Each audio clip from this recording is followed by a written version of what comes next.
Shalom shalom shalom. पहले भाग में हमने देखा, दो बातें देखी थी। परमेश्वर से झूठ बोलना, और दूसरा हमने दशमांश के बारे में देखा था, देना।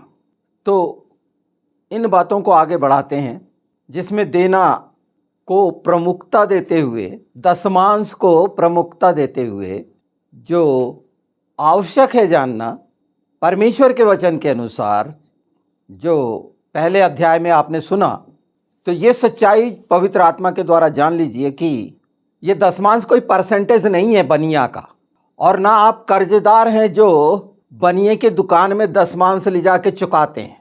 दशमांश का बहुत साफ सुथरा अर्थ है अपने हृदय का, दिल का पूरा समर्पण करते हुए, हर्ष से, ये जानते और मानते हुए कि परमेश्वर ने आपको दिया है, परमेश्वर के सम्मान में आप देते हैं, उसकी पवित्रता को ध्यान में रखते हुए देते हैं।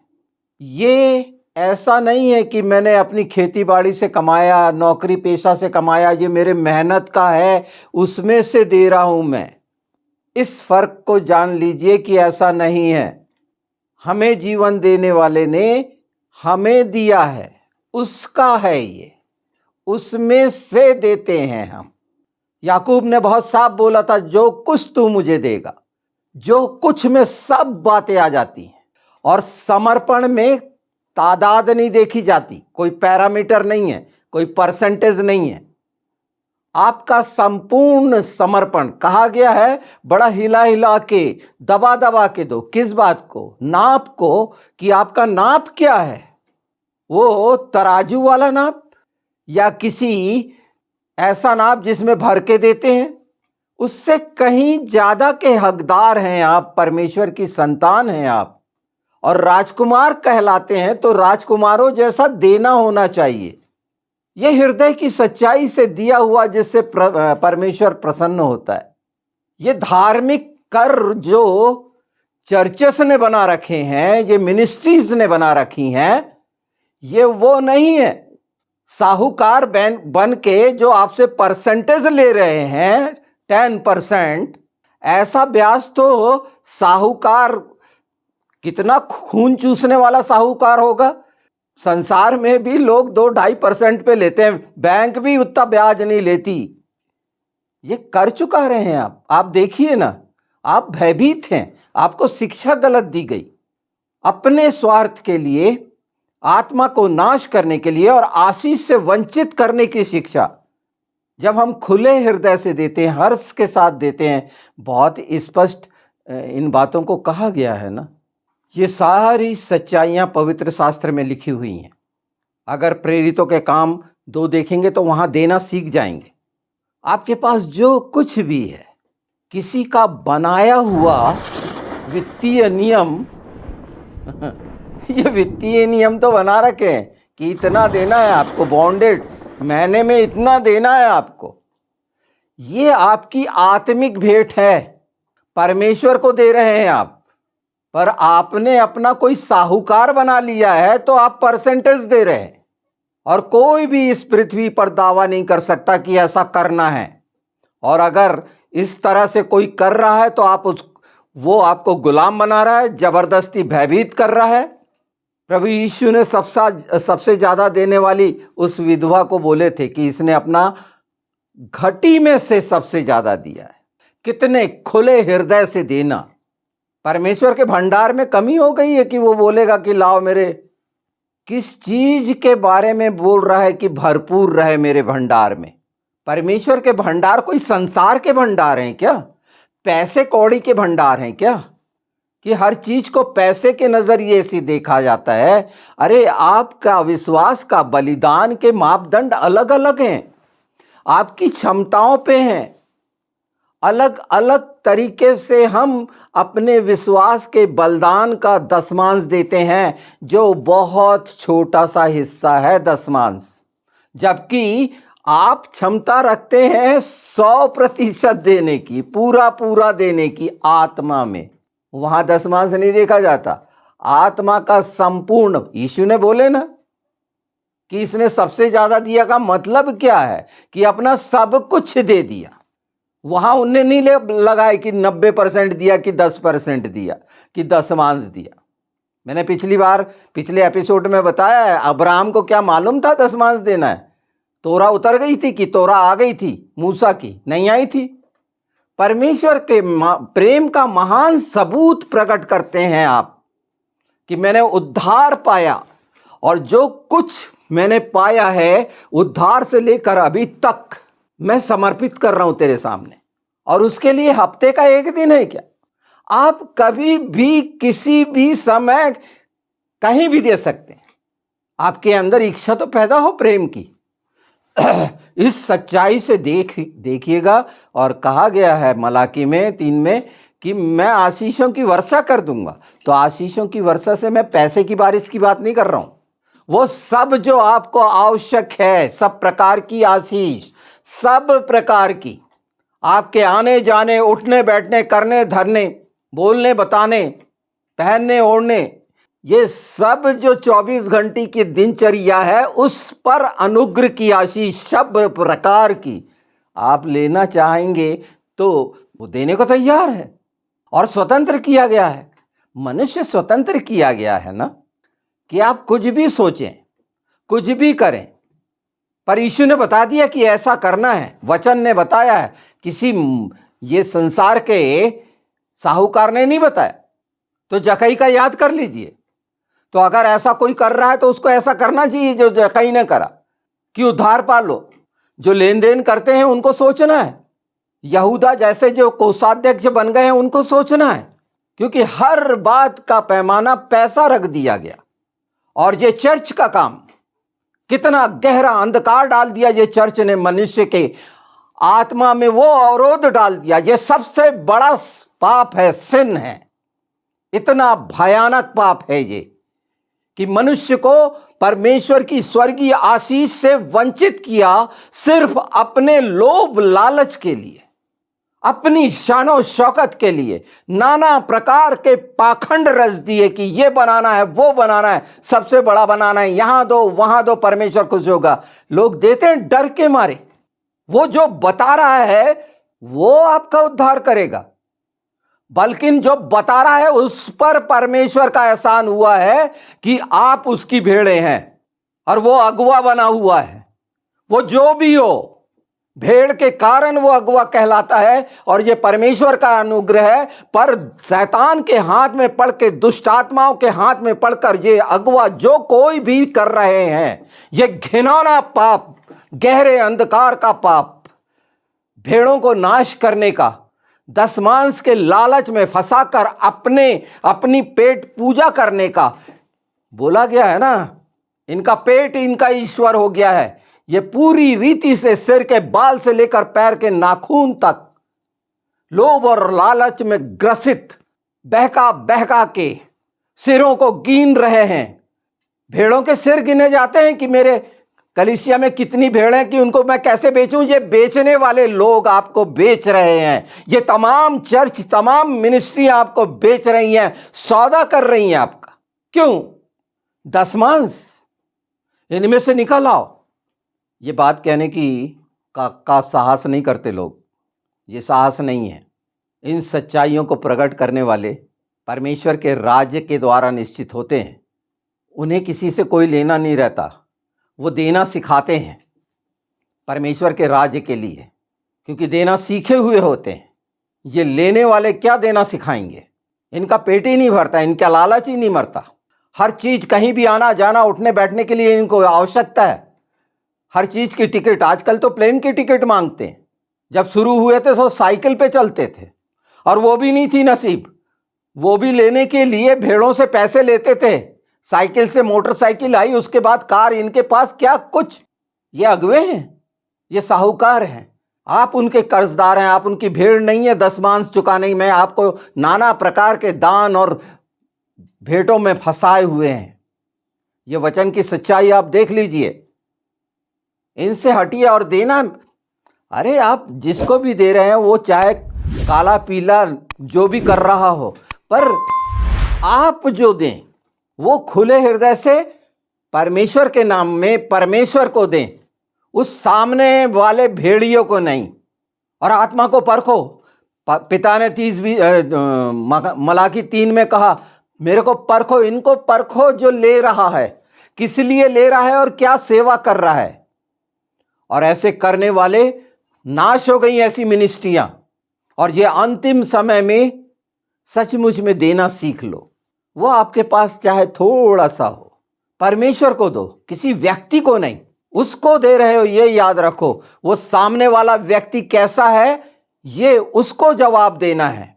अगर उसने आपको ये शिक्षा नहीं दी तो वो कैसा है इसको पहचान लो। सब ऐसे होंगे मैं नहीं कह रहा, सब मिनिस्ट्री ऐसी होंगी, इनका जवाबदार मैं नहीं हूं। मैं उनकी सफाई देने वाला भी नहीं हूं, ना उनकी बड़ाई करने वाला हूं। मैं तो यीशु की बड़ाई करूंगा, पवित्र आत्मा और परमेश्वर की। एक मनुष्य की थोड़ी करूंगा कि वह किस तरह से कहां पर है। मैं जानता हूं कि मैं कहां पर हूं और मुझे मालूम है कि मुझे कहां जाना है। यह दावा करना कैसे हो सकता है? ऐसा दावा करने वाली कलीसिया की भीड़ है? कौन सी भीड़ है? क्यों नहीं दी ये शिक्षा? अंतिम समय तक सिर्फ डरा रहे हैं कि आ रहा है महाक्लेश में रहोगे, सुधर जाओ, दे दो हमको, देना सीखो। क्या देना? दशमांश? डराना डराना डराना। आप सच्चाई से परमेश्वर के सामने दो। आपकी सच्चाई परमेश्वर जानता है। परमेश्वर से झूठ बोलने का मैं बताऊंगा, वो बहुत भयानक है, उससे बच जाओ। क्योंकि लोगों के सामने, परमेश्वर के सामने झूठ बोलते हो, जो लोगों को बोलते हो, जो बताते हो, परमेश्वर के सामने बता रहे होते हो, वो बहुत भयानक है। इससे भी ज्यादा गंदा है, ये बहुत घिनौना है। ये व्यापार बने हुए हैं, पूरे साहूकारी बनिया के अड्डे बने हुए हैं। कर्ज ले रहे हैं आपसे, आप कर्ज चुका रहे हैं 10%। इनको अपनी आशीषों को देखो, अपने परिवार को देखो, अपने आसपास देखो। परमेश्वर ने आपको सर्वोत्तम दिया है, इन चीज़ों को पहचानो। अपनी परेशानियों को भी देखो, अपनी कर्ज बाजारूता को देखो, कर्जदार हो, अपनी कंगाली दरिद्रता, ये सब को देखो और उससे परेशान मत हो। अगर आपके पास कुछ भी नहीं है तो यीशु इसलिए आया कि कंगाल और दरिद्रों को दे, वो आपको मिलेगा। आप सच्चाई से अपना, जो भी आपको लूट रहा है मैं नहीं जानता, पर दशमांश का डर बना के दे रहा है, पर सच्चाई से आप अपना प्रेम प्रकट करें, डर के नहीं कि वो सामने वाला आपके लिए प्रार्थना करेगा तो आप आशीष से आ जाएंगे। ऐसा कुछ नहीं है। परमेश्वर देख रहा है, आपका देना देखता है, आपकी हृदय की उदारता देखता है, आपका हृदय का समर्पण देखता है कि आप कैसे दे रहे हैं, और वो वहां से देखकर आशीषित करेगा आपको बिना मांगे। यीशु के नाम में ये याद रख लो।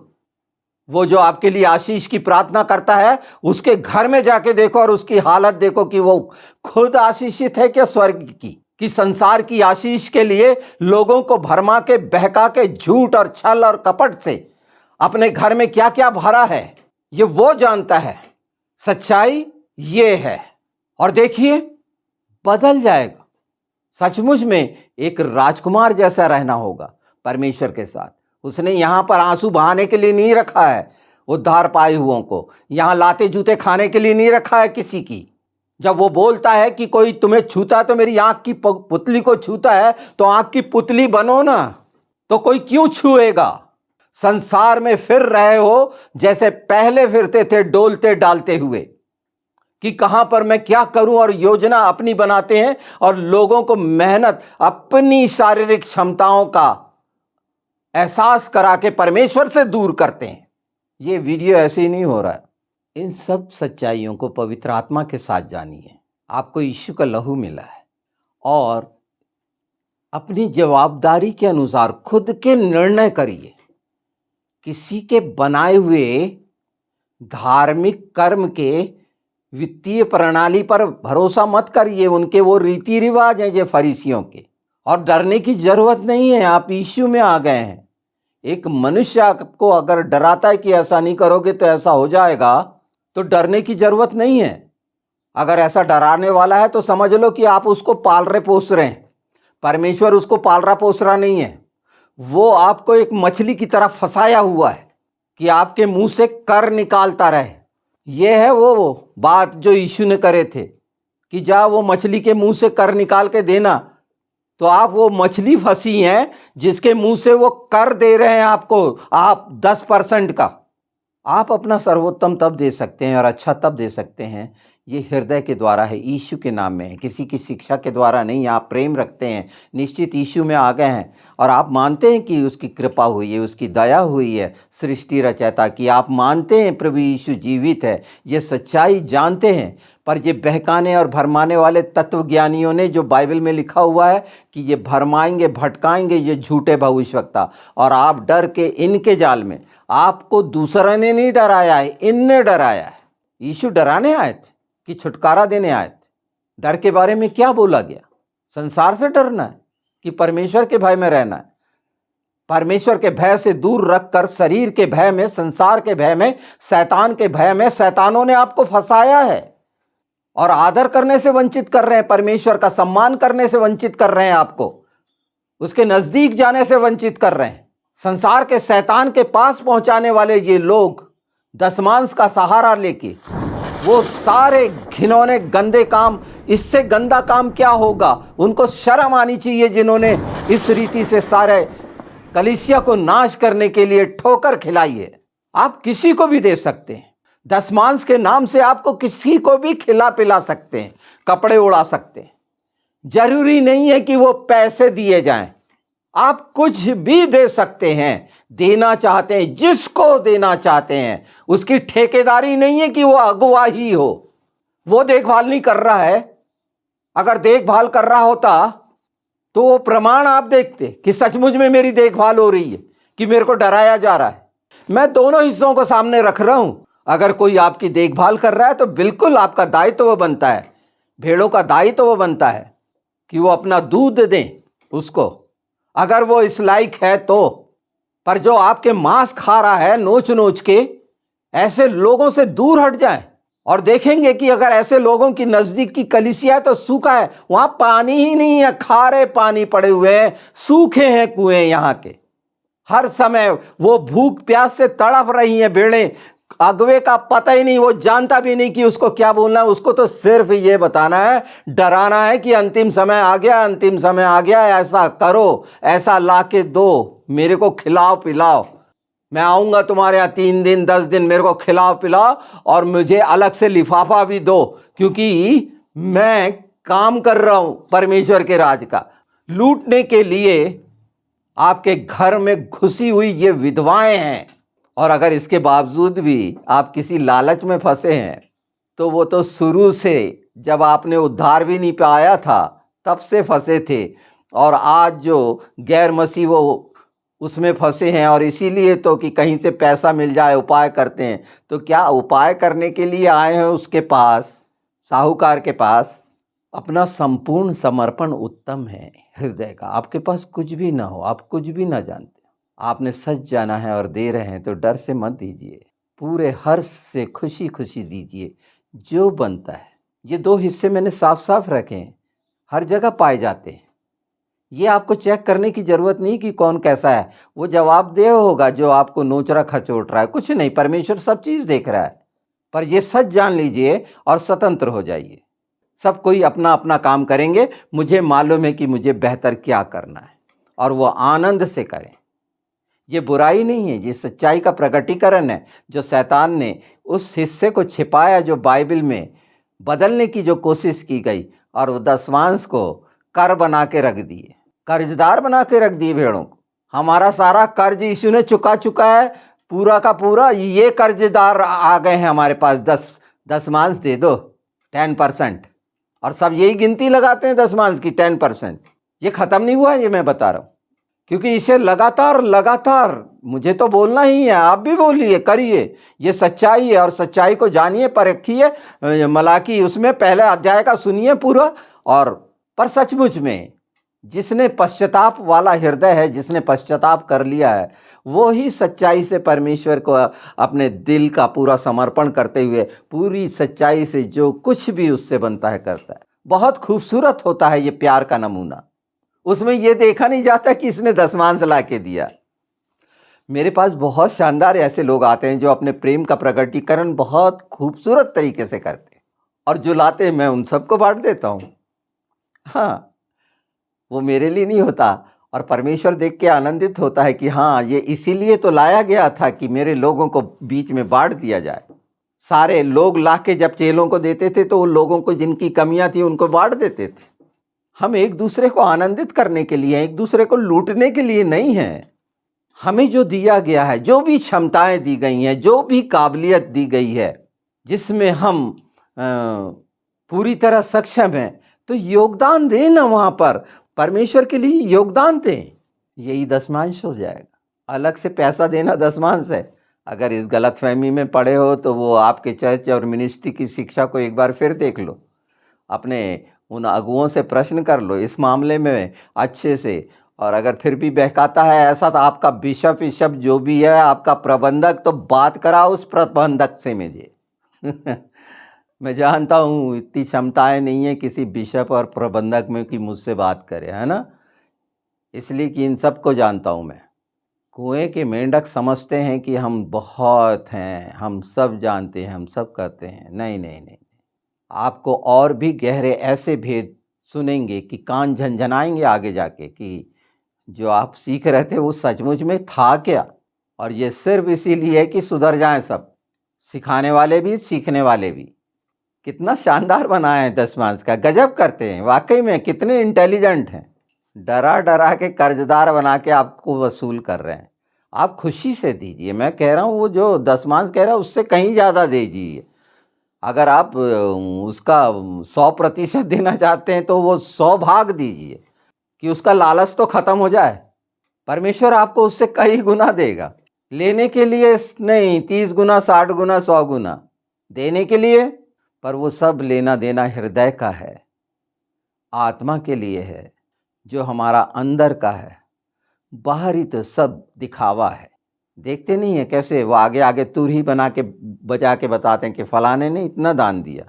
हाँ, वो तुरही बजाना है। तो समझ लीजिए उस चर्च में क्या हो रहा है। और ये हमेशा होता रहा है। ये शैतानी चर्च है, शैतान के हाथ की। तो ये तो निश्चित आपको करना है कि किसके साथ आपको रहना है, मनुष्य के साथ रहना है कि परमेश्वर के साथ। डरने की ज़रूरत नहीं है। जो डराया गया है कि हम मिट्टी नहीं देंगे और ये शादी नहीं करवाएंगे, इससे बाहर निकलो। परमेश्वर करवाता है सब चीज़ें, व्यवस्था हो जाती है, बहुत सारे नियम हैं आजकल। यही है वो धार्मिक कर्मकांड, धार्मिक कर। ये जो लिया जा रहा है मनुष्य का बनाया हुआ निर्धारित कर, जिसमें आपको डरा के आपकी पूरी सुरक्षा की, हम कब्रों की देखभाल करेंगे, हम वहाँ साफ सफाई करेंगे, पुताई करवाएंगे, उसका देंगे। ये नियम है, हर जगह पर लगता है हम कर देंगे, ऐसा नहीं, ये गलत है। जैसे जैसे जानते जाओगे तो इनके घिनौने स्वरूप को देखकर तो आज पहले पहचान लो कि ये सब में पाया जाता है। बस हम यीशु के साथ रहें, पवित्र आत्मा के साथ रहें, इनके झांसे में ना फंसे, ना किसी डर में आए, क्योंकि इनके पास हर समय छल रहेगा। ये वो छिपी हुई चट्टान है, इनके मुंह से वो गंदा फेस निकलता है। ये बहुत ही निम्न स्तर के वो लोग हैं जिनने मसीहत को बदनाम किया है। उस दयालुता का स्वभाव जो पाया जाता था, जिसके नाम से मसीहत जानी जाती थी, इन जैसे लोगों के आने के कारण, जो सिर्फ रोजगार नहीं मिला है तो मसीह में चले जाओ, ये रोजगार है, तो तैयार होइए, इससे आगे हम जाएंगे। पिछले जितने रेफरेंस हैं उनको दोहरा लीजिए, मैंने पढ़ा नहीं था आप, पर मतलब वही है। और आगे पवित्र आत्मा इस संबंध में ले जाएंगे निश्चित, जिसमें खट्टी मीठी सब तरह की बातें होंगी, पर सब बातें परमेश्वर के राज्य के लिए, किसी मनुष्य के लिए नहीं है। आशीष पाना है तो वचन की सच्चाई पर आपको रहना है और बेहतर, और आप वो कर सकते हैं क्योंकि आप पर दया हो चुकी है, आप पर कृपा हो चुकी है, उसकी करुणा में है आप, उसका प्रेम आपको मिला है। और ये सब कुछ योग्य करता है परमेश्वर के चरणों में रहने में, उसके साथ रहने में, उसकी संतान कहलाने में। और ये सब इसलिए होता है कि वो यीशु के नाम में मिला है, उस लहू के द्वारा मिला है। किसी की प्रार्थना के द्वारा आपने नहीं पाया है, पवित्र आत्मा की मदद से पाया है। ये पहले से जो घोषणाएं यीशु ने कर दी हैं पवित्र शास्त्र की, वचन की, वो पूरी हो रही हैं। मनुष्य का किया हुआ एक बिंदु भी पूरा नहीं होगा, एक बिंदु तक पूरा नहीं होगा तो बाकी चीजें भूल जाओ। ये परमेश्वर ने कहा है, वो पूरा हो रहा है। तो गलतफहमियों से निकलो कि कौन क्या है क्या है। किसी के कहने से कुछ नहीं हो सकता। अगर ऐसे ही हो जाता तो प्रार्थनाओं की जरूरत नहीं होती। उन अगुओं को, बिशपों को, जिन पे अत्याचार होता है, वो बोल के खत्म कर देते। सब पहचानो, जानो, परमेश्वर ने निश्चित करा है हमारी निंदा और तुच्छता, क्योंकि वो होना जरूरी है जिससे हम वास्तविक धरातल पर रहें, अपने को पहचाने, घमंड से भर ना जाएं। तो ये जान लीजिए, हमारी रक्षा जो है परमेश्वर के द्वारा है। मनुष्य के द्वारा रक्षा हो सकती है शैतान से? सोचिए ना, शैतान से मनुष्य रक्षा कर सकता है? एक खूंखार भीड़ से रक्षा कर सकता है? एक अगवा भाग जाएगा क्योंकि शरीर का है, दुस्साहस दिखाएगा तो कुचल जाएगा, चर्च जल जाएगा। भीड़ का यही काम है, संसार में भीड़ का यही काम है। भीड़ को सिर्फ रोकता है परमेश्वर, उस जगह वो पहुंच भी नहीं सकती। बाइबल में उदाहरण है, एक तीर भी नहीं चलेगा। बाइबल में उदाहरण है, युद्धों में एक तीर भी नहीं चला था। बाइबल में उदाहरण है, कोड़ियों से सारे सैनिक भाग गए थे, वो भीड़ भाग गई थी। यीशु पे विश्वास रखिए, अगर हमारे प्राण भी जाते हैं तो इससे भला क्या है।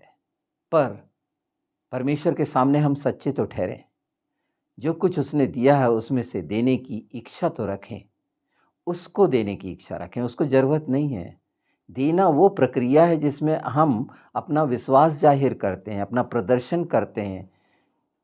विश्वास का देना संकेत होता है कि ये विश्वास का बलिदान है तेरे प्रेम का, जो तूने हम पर करा और हमने तेरे से पाया है। पूरी इच्छा से हम तुझे दे रहे हैं यीशु।